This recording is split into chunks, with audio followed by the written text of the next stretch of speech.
What do 2 early morning flights, a college football stadium, a 5-hour parade, a 150-year-old mansion, and a wedding all have in common? One of our video projects, of course. 3, 2, 1. Here we go!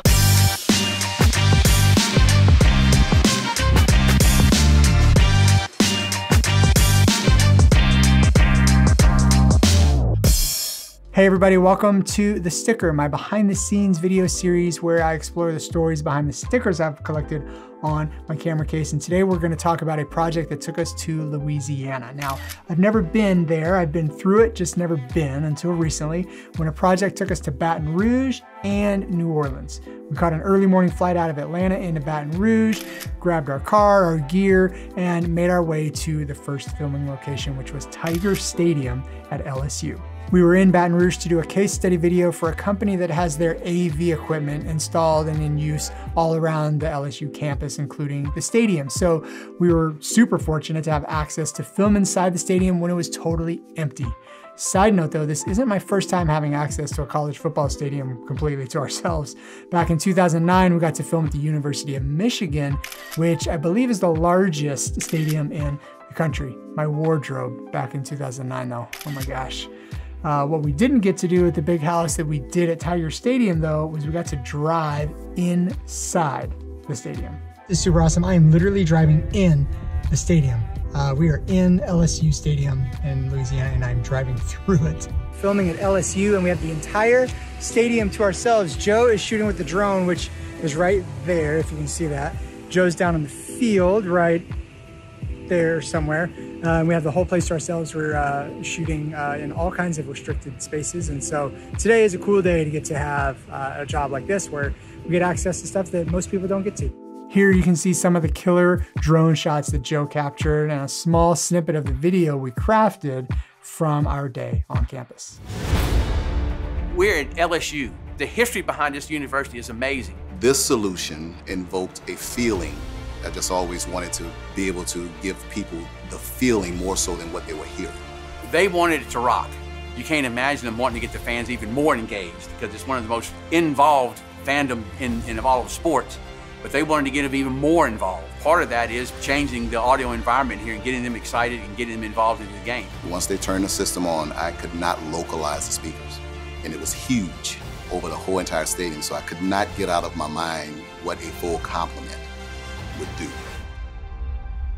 Before we knew it, we were on our way out of Baton Rouge and headed 90 minutes down the road to New Orleans for part 2 of this project. And normally I don't get the benefit of a tour guide in a city that I've never been to, but the man with the plan who we were working for on this project was my longtime friend, Nick, and he's had plenty of experiences in New Orleans, so we trusted him to guide us in the right direction for some good and safe experiences in New Orleans. Nick and I did the math and we're pretty sure we've been friends for about 14 years or so. He works for a killer PR agency, and so it's great when he lets us come alongside and be a partner with them on their projects because the projects are always fun, but working with a good friend makes it even more fun. So Nick suggested a few famous eateries in New Orleans for our first night in town. We ended up at the Napoleon House and it did not disappoint.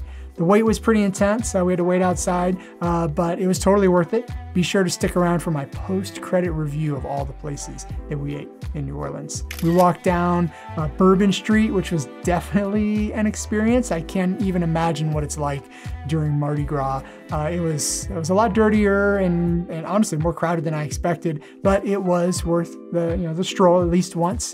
The next morning I headed out for my morning run and immediately regretted it because the temperature had dropped overnight to below freezing, which I was completely not prepared or packed for. So I bundled up and went on a walk instead, which didn't last long either because it was just too cold. Day 2 of filming is where things got interesting. When we checked into the hotel the night before, they asked us if we were in town for the St. Patrick's Day parade, which we weren't, but out of curiosity, I asked when and where it was. Turns out the parade was on the same street as the venue we were gonna be filming at the same time.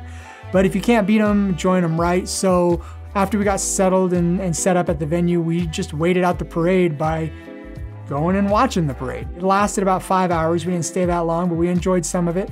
And as soon as it was quiet enough, as soon as the parade passed, we knocked out our interviews in a pretty amazing venue. Is this mansion in the Garden District called the Elm Mansion. The reason we were even at the Elm Mansion was actually to crash a wedding. The video we were filming was of the band that was playing at this pretty fancy wedding. We got what we needed and we called it a wrap.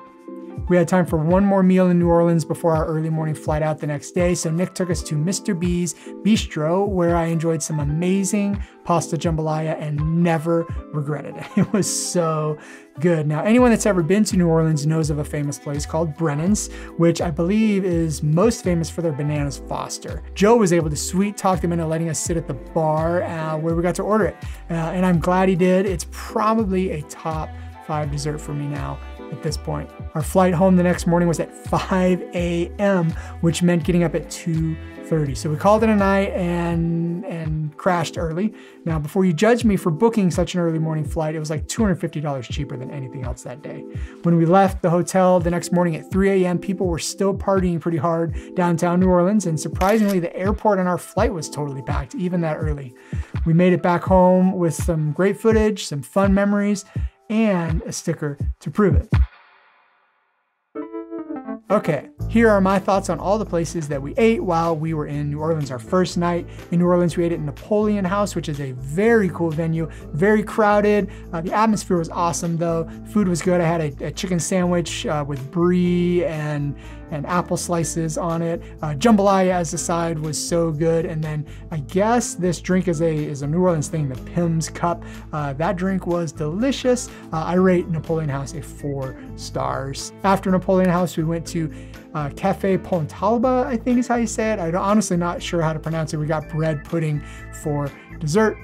That was good. I rated it 3 stars. The next morning, we had to get beignets for breakfast because that's what you do in New Orleans. So we went to Cafe Beignet. It was too much sugar. I ate too many, but I rated a 4 stars for the experience and the sugarness. Our last night there, we had Mr. B's Bistro for dinner, where I got the pasta jambalaya, and it was so good. I wiped my plate completely clean, and the drink I got there tasted like a creamsicle, and that was so good. I rate Mr. B's Bistro a 5 stars for sure. And then of course we ended up at Brennan's just for dessert, and we had the Bananas Foster, and there's no way you can't rate the Bananas Foster at Brennan's a 5 stars.